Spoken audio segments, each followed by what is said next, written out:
One of my favorite things was at every stage, there's just so many, there's so many shots of Katy Perry floating in front of the camera that were genuinely very fun. Like someone will just be in the middle of and then Katy Perry.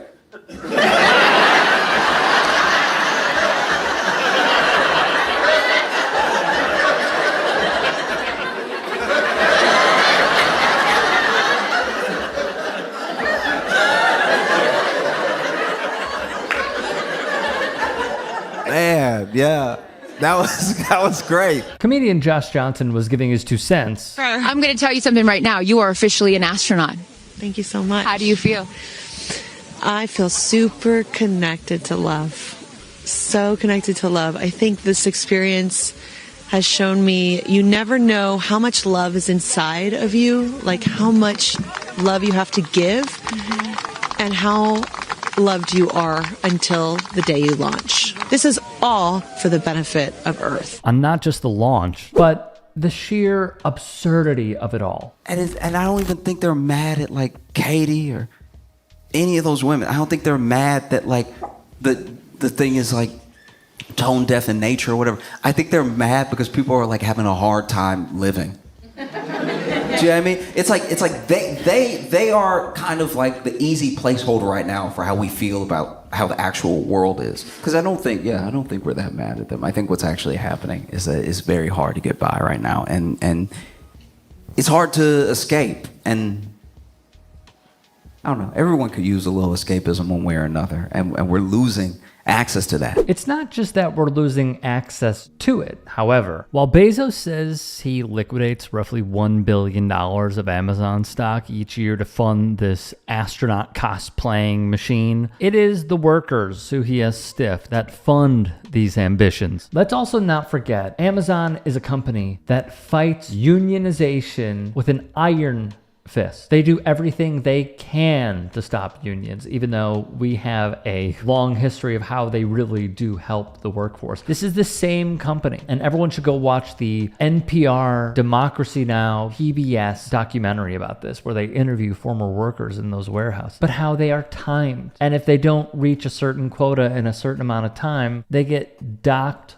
points, which could then lead to them being fired and excused from their job. On top of this, remember when Ken Klippenstein worked for The Intercept, was a fantastic Substack, who broke the story that Amazon drivers are peeing in bottles so they could also reach their quotas, unrealistic quotas that this company does. And then there are also many lawsuits as it involves this company. In many cases, some of the workers died. Those lawsuits are ongoing. So just remember this when thinking about this company. What they won't describe it as in mainstream media is class warfare. It's when oligarchs like Bezos, Elon Musk, and Richard Branson add $250 billion to their wealth during a deadly pandemic. They pay a lower tax rate than, for example, a nurse, rush to outer space, while climate change is leading to our own destruction from capitalists such as these. We don't have healthcare, food insecurity is rising, housing is getting more expensive, but they get to go play spacemen for about 20 minutes. Relatable? How about the space program by A Tribe Called Quest, where founding member Jerobi White went over how Gil Scott-Heron's Whitey on the Moon was a direct influence to his bars that he wrote, and how it is still very relatable to this day. Look, man, I'm not gonna lie to you, on the space program, which I did a breakdown on with the Turks, but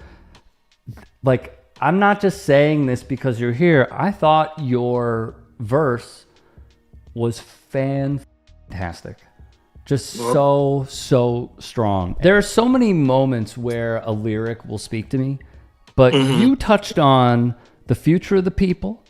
You touched on metaphorical Molotov cocktails, wink. You touched on the whiteness of presidents. You touched on the poisoning of water. You touched on the mass unblackening. This is all within a 45-second span. You touched. I know, it was so heavy, dude. It was so heavy, and it was so good.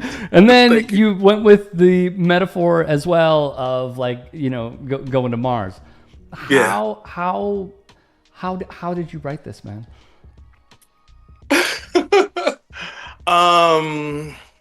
It's in my process. It's a summation of all the things I was thinking was going on at the time. They're talking about going to Mars, and Which they're I still was talking laughing, about. dude, and I was laughing with Tip, and somebody was like, one of my friends was like, "Yeah, man, we're going to Mars," da, da, da, da. And I was like, "Oh, that's where all this going comes from." The Washingtons, Jeffersons, Jacksons. That's like, um, traditionally those are the names of Black people. Also, that's money. Mm-hmm. And kind of sort of the Black people ain't going, and you can't even pay for it. You talking about how some of your friends were like, we're going to Mars, and you basically saying we're not going there. Did you have a vision of Whitey on the moon at all when you were doing that? Absolutely. Absolutely. That was kind of one of the inspirations for that song. The reason this launch was so heavily criticized is because you are watching billionaires play in our faces. How does it feel that we know folks who are working multiple jobs just to survive in this country? How does it feel that we don't have universal health care? How does it feel that a lot of people are struggling to pay rent and that they are being taken advantage of, where their labor is just a number to someone who is way above them that could then steal the funds that should go into that person's pocket, accumulate it, and use that wealth to then shoot themselves up into space for 10 minutes. Or, if you're lucky, you're Katy Perry. That's why people are mad. And one other thing that really gets me is this feminism angle that they are playing up, which is an out. It's a way to use Gayle King, Lauren Sanchez, I think her name is, Jeff Bezos' girlfriend, Katy Perry, and others as quite literal human shields to deflect away from criticism. And I find that to be appalling, because this is the fake feminism that we have warned so many about. It's awful. It is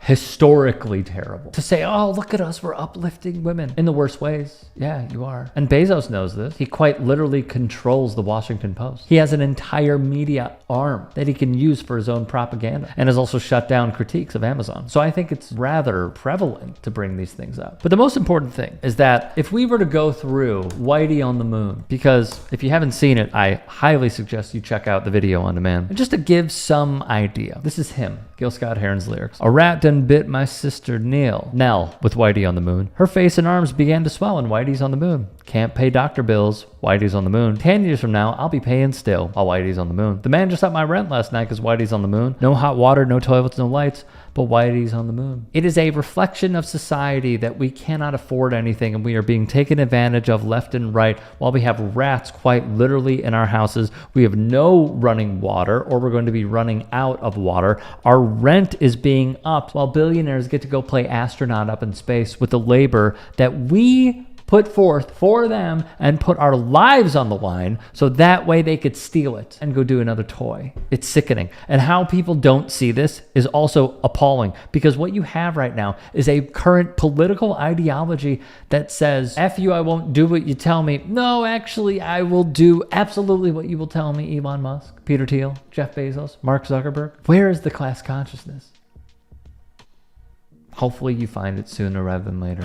Hey, I appreciate you watching. Now, if you can, please do become a channel member by going to youtube.com/TYT Sports and clicking the join button. If that's too much for you, you can just go to tyt.com/join to become a member. It helps all of us out here at the Young Turks and keeps our network afloat. In addition, you could follow me on my socials on Twitter, Instagram, and TikTok. Appreciate the love. Have a great day.